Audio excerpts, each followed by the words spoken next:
So you have had your trusty iPad Pro 2017 for a few years now, and finally, you're feeling the need of upgrading it. In this video, I'm gonna compare the iPad Pro 2017 with the two new ones. I'm gonna tell you my opinion if the iPad 2017 is still worth it, or maybe you're better off with one of the new ones.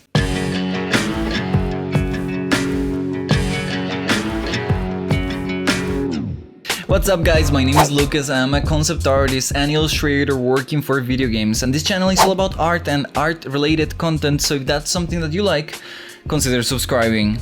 We're gonna be dividing this video into 5 categories, things that I consider are the most important when talking about a device like your iPad, either because you're upgrading from an old one or because this is going to be your first iPad. The first category is, of course, price. At the time of recording this video, the only iPad that is available for buy directly with Apple is the iPad Pro 2020, a 13-inch model with 512 GB of memory, and only Wi-Fi ends up being $1,300. You can also look in Amazon, but to be honest, the prices are going to be pretty similar. Strangely, the iPad Pro 2018 renewed can be found at a very similar price, also $1,300, and that is a second-hand product. Not sure why this one is so overpriced, but I'm sure that if you look around you will find something cheaper. On the other hand, the iPad 2017, and this is the one that I have here, the second generation, can be found online for around $1,000, but again, that is renewed, it's a second-hand product. For just $200 of difference, I don't think it is worth it to get an iPad that is going to be obsolete faster.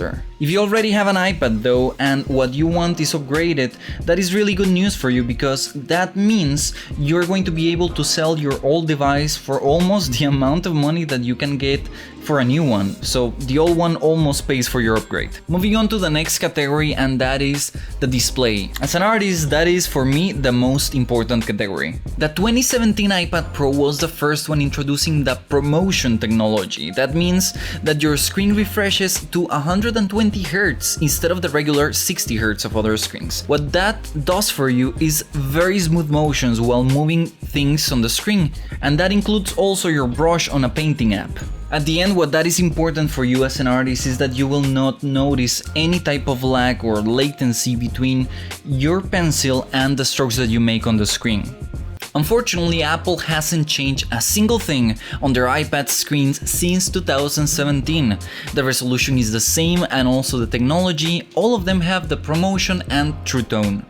So here it really doesn't matter what you get, you're gonna be getting a really good screen, but the same screen, and that is, a good point for not upgrading. Before we go to the next category, let me thank the guys that sponsored today's video, Paperlike. Paperlike is a screen protector for your iPad that will take your drawing experience to a whole different level. Paperlike is gonna change this glassy, slippery screen into the feeling of drawing on a sketchbook with a graphite pencil. It will also make your screen matte. Reflections of lights and windows are a pain in the butt when you're trying to paint something on a screen. With Paperlike, you will barely notice those reflections when painting. So guys, if you don't have a Paperlike, be sure to check the description down there, click the link, get yourself a Paperlike, and thank me later. Let's talk now about the design and ease of use of the iPad. And here's the category where the iPad 2017 falls behind the most. The most obvious difference, of course, is the design. The 2017 has these old, a bit outdated bezels around the screen. It has the home button in the front, and it weighs a bit more than the newer versions. The 2018 and 2020 are identical in the design, both with the square edges and small bezels. I would say that as an artist, design is something that is important to me, but that is a bit pretentious. The thing is, it's just really a matter of preference. If you prefer the look of the 2017, then it's your call. Of course, something essential for the artist is the Apple Pencil. For all the things that made the iPad 2017 an amazing product, the pencil was not one of them. That awful way of charging it, needing extra adapter to plug it with a cable, and this horrible cap on the back that I lost already, by the way, made this pencil a bit of a pain. When the iPad 2018 came out, it was accompanied by the Apple Pencil second generation, and by then Apple solved all the previous problems. The nicest thing for me it is that it holds magnetically to the side where it also charges. It doesn't have the cap at the end, so you don't have anything to lose. It's also a bit smaller, and it has this really nice extra feature where you can tap on the side to do small functions on the pen depending on the app. For example, in Procreate you can change between brush and eraser. Other benefits of the 2018 and 2020 is that both of them have Face ID, so they're going to be a little bit safer. They both have USB-C, so they're going to have much easier connectivity with other devices, and both of them are compatible with the new Apple Magic Keyboard. So yeah, in this category, definitely a lot of reasons why you could upgrade from your 2017 or not get one if this is going to be your first iPad. Now, I was going to skip that camera category, but who knows, maybe some of you like to take photos with this 13-inch monstrosity. Here the comparison is really simple. You get a 12 megapixel wide camera on both the iPad 2018 and 2017. On the 2020 model you get an extra 10 megapixel ultra wide lens, exactly like in the iPhone 11. And you also get a LiDAR sensor which improves the accuracy of augmented reality, which is something that I don't think that you will use, but hey, you know, depends on you. Let's talk now about the performance. So here is a rundown of the performance of these 3 generations of iPad Pro. The processor is not going to make a big difference on the needs of an artist, unless you're somebody that likes to multitask. Apple has an A10 processor on the old iPad and an A12 on the 2 new ones, that is a 12X and 12Z respectively. That means that you're going to be noticing a jump in performance when you're working on a lot of tasks at the same time, especially between the 17 and the 18 and 20, but the performance between those two, the 18 and 20, is going to be basically identical. A very similar thing happened with the RAM. The 2 newer iPads have 6 GB of RAM, while the old iPad has only 4. Most of the software that we use for painting, like for example Procreate, take advantage of the RAM to be able to create bigger canvases or more layers.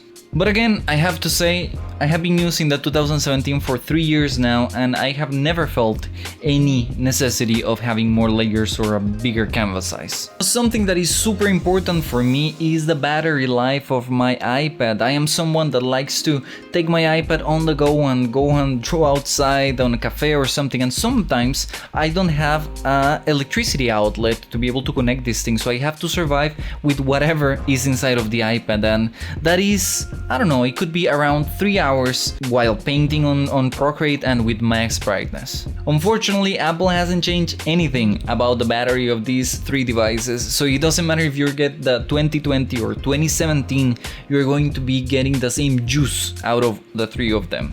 So yes, in terms of performance, the iPad 2017 doesn't look great against the 2 other ones, but for somebody that uses this thing for painting, it's also not a big necessity to have more power. If you're somebody that likes to edit or maybe work with gigantic files, then yes, you're going to be able to take advantage of something like the 18 or 20.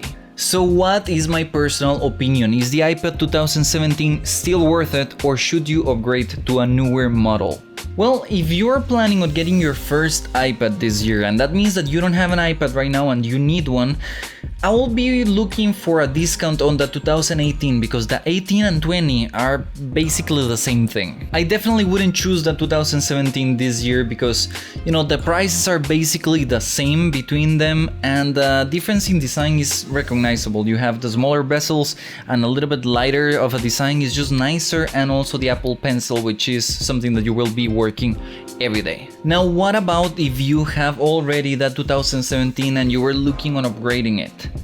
Well, that is more of a personal question, but I will not be upgrading mine. The improvements of design between the 17 and 18 were noticeable, but after that, it hasn't changed much. The 2 most important things for me, and that is the screen and the battery, both have not changed in 3 generations. Also, rumors say that Apple is going to be introducing mini LEDs on the next iPad in 2021. And that is a technology that will improve color accuracy, brightness, and battery life. So, everything that I'm looking for. Thank you very much for watching this video till the end. Leave me a like if it was useful, and of course, subscribe for more content like this. I will see you guys on the next video.